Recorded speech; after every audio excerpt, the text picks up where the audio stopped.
पुढे वळूया। गडचिरोलीतील आज माओवाद्यांचा मोठा नेता असलेल्या मल्लोजुल्ला वेणुगोपाल उर्फ भूपतीने आपल्या 60 सहकाऱ्यांसह आत्मसमर्पण केले। माओवादी संघटनेचा बौद्धिक चेहरा असलेल्या भूपतीच्या आत्मसमर्पणाने माओवादी संघटना हादरली आहे। बॅटिंग क्वीन फुलन देवी यांच्यानंतर देशातलं हे सगळ्यात मोठं आत्मसमर्पण असून याचा सविस्तर आढावा देखील आमच्या प्रतिनिधींनी घेतलाय। महेश तिवारी यांनी घेतलेला आढावा आपण पाहूया।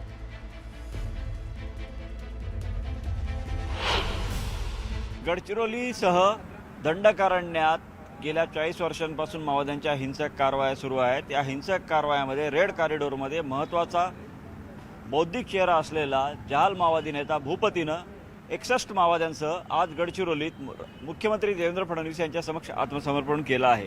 हे माओवादी भूपतीसह सगळेच माओवादी खूप महत्त्वाचे होते। मी तुम्हाला दाखवतो या ठिकाणी ही शस्त्र तुम्हाला जी दिसत आहेत, या शस्त्रासह त्या सगळ्या माओवाद्यांनी आत्मसमर्पण केलं आहे।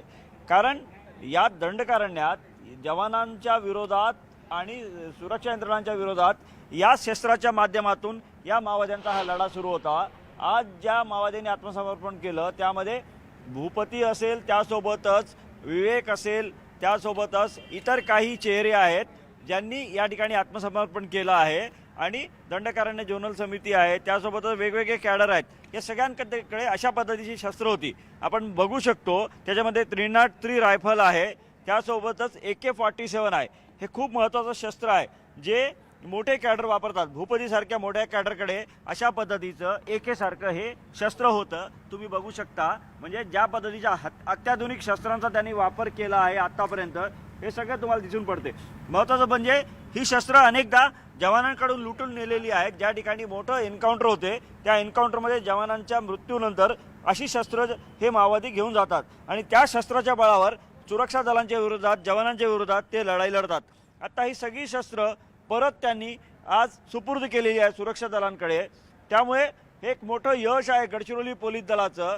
आणि महत्त्वाचं म्हणजे मी तुम्हाला दाखवतो की या शस्त्रासोबतच जे कारतूस आहेत, जिवंत कारतूस आहेत आणि त्यासोबतच एकूणच तुम्हाला मी दाखवतो की ही जे दिसू शकते तुम्ही बघू शकता या ठिकाणी सगळ्यात महत्त्वाचं म्हणजे संचार यंत्रणा माओवाद्यांची किती मजबूत होती। हे वायरलेस सेट आहेत। अशा पद्धतीचे हे वायरलेस सेट माओवादी वापरतात जंगलात कम्युनिकेशनसाठी। म्हणजे त्यांच्याकडे काय यंत्रणा होती आपण त्यावरून कल्पना करू शकतो। हे सगळे त्यांनी आज सुपूर्द केलेले आहेत। दुसरं कारतूस बघा तुम्ही, ही वापरायची कारतूस आहेत ज्यामध्ये AKची आहेत, 303ची आहेत, इतर वेगवेगळ्या पद्धतीची कारतूस आहेत। ही सगळी कारतूस आहेत। आणि दुसरं जगात नेमकं काय घडतं आहे ते त्यांच्यापर्यंत माहिती पोहोचवण्यासाठी अशा पद्धतीच्या रेडिओचाही माओवादी वापर करायचे। हे रेडिओ आहे जे माओवाद्यांना बाहेरच्या जगातल्या घडामोडी, इतर घडामोडी त्यांना या माध्यमातून कळायचे। त्यामुळे एकूणच आजचं हे सगळं जे साहित्य आहे हे सगळं माओवाद्यांनी, आत्मसमर्पित माओवाद्यांनी गडचिरोली पोलीस दलाकडे सुपूर्द केलेलं आहे। आणि भूपतीच्या नेतृत्वात झालेलं हे ऐतिहासिक आत्मसमर्पण आहे, न भूतो न भविष्यती आहे, ज्यामुळे माओवादी संघटनेचा एक मेंदू किंवा त्यांचा कणा हा जो आहे हा कायमचा आता मोडला गेला आहे। व्हिडिओ जर्नलिस्ट प्रशांत मोहितेसह महेश तिवारी, न्यूज 18 लोकमत, गडचिरोली।